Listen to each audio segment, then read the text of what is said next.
ikaze inshuti bakunzi ba Home Sport TV1, twizere ko mumeze neza. Uyu munsi turi kuwa gatanu tariki 13 z'ukwezi kwa kabiri 2026. Ni amakuru ya siporo nk'uko bisanzwe ari kuvugwa abyutsa avugwa hirya no hino ku mugabane w'Uburayi. Rero twizere ko mumeze neza. Reka twongere tubasabe gukomeza kubana natwe mudushigikira mu biganiro byacu bya buri munsi. Nimba aribwo ukigera kuri YouTube channel yacu, reka tugusabe ubanze ukore subscribe kugira ngo tujye dukomeza tubane mu biganiro byacu bya buri munsi tugenda tubagezaho. Rero tubahaye ikaze kugira ngo aho muri mukomeze mugubwe neza. Tudatinze amakuru yacu, reka tuyahere ku mashampiyona yari arimo araba ku mugabane w'Uburayi. By'umwihariko reka duhere mu gihugu cy'Ubwongereza. Harari kuba umukino wasozaga umunsi wa 26 wa Premier League. Ni umukino wahuzaga ikipe ya Brentford yari yakiriye ikipe ya Arsenal. Ni umukino watangiye ku saa 5 z'ijoro za hano Nairobi. Wari umukino wari utegerejwe kuko yari ikipe ya mbere yakiriwe n'ikipe ya karindwi. Hagati aho yari ikipe ya mbere yari irimo irakina izi amarezilita yavuye mu yandi makipe zihanganiye igikombe cya shampiyona. Bivuze ko yagombaga gukina izi neza ko nititwara neza ikipe zihanganye zitwaye neza mu mikino zari zakinnye. Iyo ni ikipe ya Arsenal yari yasuye ikipe ya Brentford. Hanyuma byari byitezwe cyane ko Arsenal uko bigenda kose iri buze guhatana ikabasha kwegukana amanota 3 yo kuri uyu mugoroba. Gusa ntabwo ariko byagenze nk'uko ku munsi w'ejo twaje tubigaruka tuvuga ko ikipe ya Brentford itari buze korohera ikipe ya Arsenal. Niko byaje kugenda. Uretse no kuyorohera ikipe ya Brentford yitwaye neza kuri uyu mukino kurusha ikipe ya Arsenal. Mu bigaragara ikipe ya Arsenal yacitse ikipe ya Brentford kuri uyu mukino, kuko ikipe ya Brentford yari iri hejuru cyane, yagize umukino mwiza, yagize position nziza, yatindanye baro. Mbese mu bigaragara wari umukino ikipe ya Arsenal yari iri hasi mu buryo bugaragara, nk'ikipe ihataniye igikombe cya shampiyona, nk'ikipe yagombaga gukina izi neza ko ikipe zihanganye, by'umwihariko nk'ikipe ya Manchester City yitwaye neza mu mukino wayo aho ku munsi w'ejo ubundi ikabasha kuwutsinda. Rero Arsenal ntago yabashe kwitwara neza kuri uyu mukino. Byaje kurangira amakipe yombi agabanye amanota, biza kurangira ari igitego 1-1. Ni ibitego byatsinzwe ku munota wa 61. Arsenal niyo yafunguye amazamu. Tuti Arsenal nk'uko twabitekerezaga amanota yatwaye ku munota 61 ku gitego cya Madueke.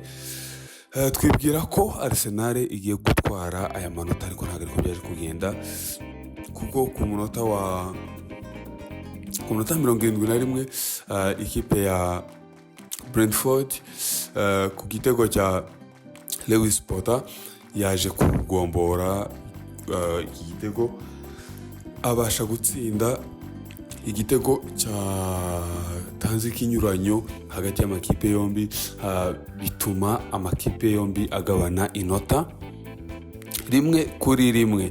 Ndetse Brentford yaje no kugenda iratama occasion menshi cyane, sibyo ko na Arsenal yakomeje kugerageza ikoreyo bwabaga, ariko Brentford byagaragara ko iri hejuru cyane kurusha ikipe ya Arsenal.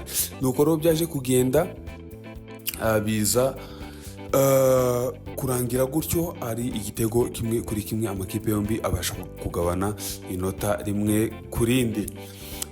bityo rero byaje gutanga ikinyuranyo gitoya hagati y'ikipe ya Arsenal ndetse n'ikipe ya Manchester City. Ni ukuvuga ngo kugeza kuri iyi saha hagati y'amakipe yombi harimo diferanse cyangwa se ikinyuranyo cy'amanota 4 yonyine, kandi aya makipe tubibutse kazahura nimba ntibeshye ni ku itariki 18 z'ukwezi kwa kane nibwo aya makipe afitanye umukino. Rero ejo bundi harimo ikinyuranyo hafi cy'amanota 9, kugeza kuri iyi saha harimo ikinyuranyo cy'amanota 4. urumva ko Man City yakomeje kuyisatira cyane. Kadutegereze turebe ko hari kizahinduka, Man City ikaba yakwegukana kino gikombe cyangwa se Arsenal igakomeza gushyiramo iki kinyuranyo kugeza iyi mikino isigaye ko ari 12 kugeza irangiye, Arsenal ikabasha kwegukana iki gikombe cya shampiyona. Ubwo reka dutegereze mu cyumweru gitaha, muri weekend nta mikino ya shampiyona ihari, hazaba ari gukinwa imikino y'igikombe cy'igihugu FA Cup. Nuko rero bimeze muri English Premier League. Tunyarukire muri Espagne. Mu gihugu cya Espagne hakinwaga umukino utoroshye w'igikombe cya Copa del Rey. Wari umukino w'ikipe ya Atletico Madrid yari yakiriye ikipe ya FC Barcelona. Rero wari umukino utoroshye, gusa uko wagenze ntabwo ariko twabitekerezaga, ntabwo ariko twatunguwe kuko uyu mukino urasa n'uwarangiye mu gice cya mbere. Half time umukino wari warangiye rwose, ikipe ya Atletico Madrid yarangije kunyagira ikipe ya FC Barcelona. Ni umukino wagaragayemo ibitego byinshi ku ruhande rumwe, ndetse ugaragaramo n'ikipe yarushijwe.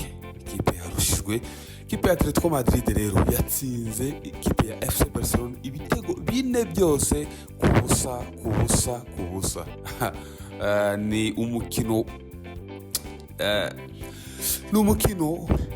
wagaragayemo sinzi nimba twabyita, nakomeje kubona abantu bavuga ngo ni absence ya Rafinha. Ntago ntekereza ko absence y'umukinnyi umwe ituma ikipe yose ijya hasi ku rwego rungana kuri.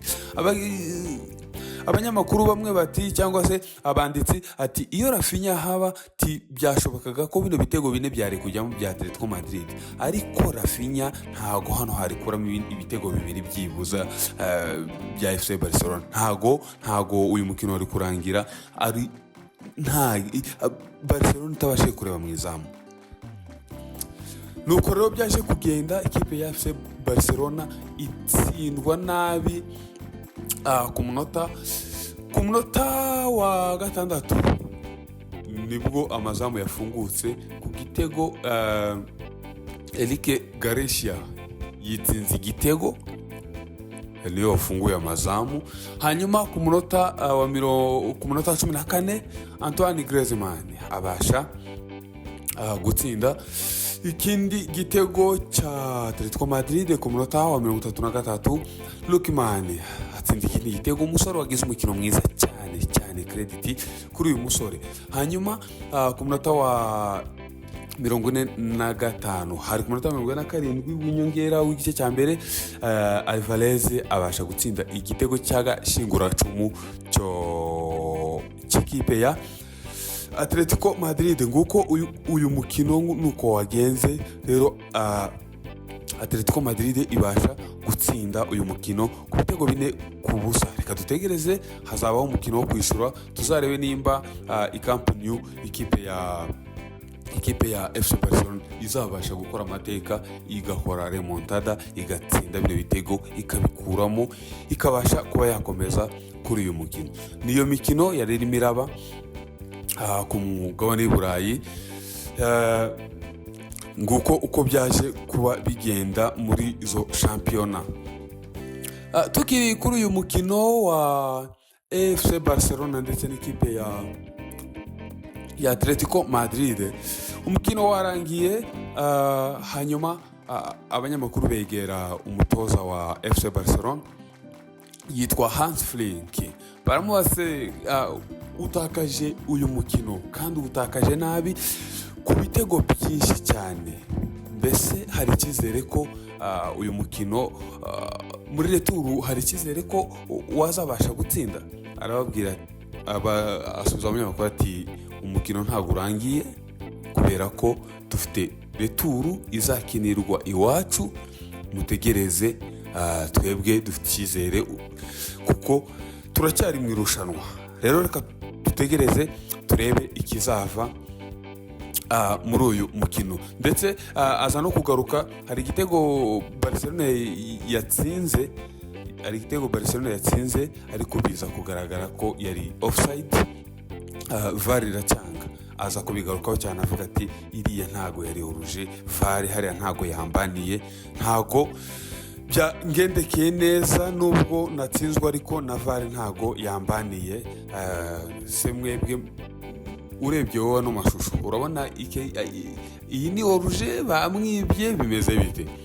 Reka rero dutegereze, tuzarebere turu uko bizabasha kugenda. Reka tugaruke mu gihugu cy'Ubwongereza, mu ikipe y'igihugu y'Ubwongereza.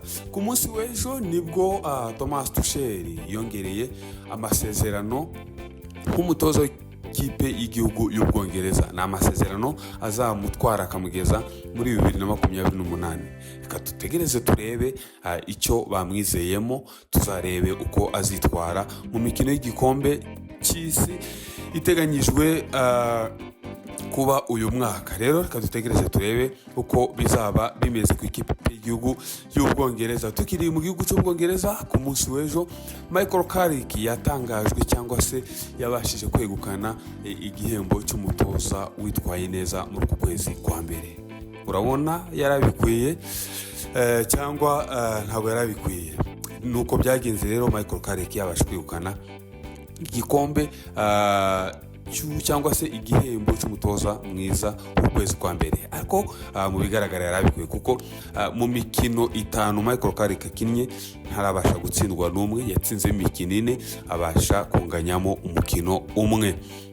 Nuko nguko byabashije kuba bigenda. Hanyuma mu gihugu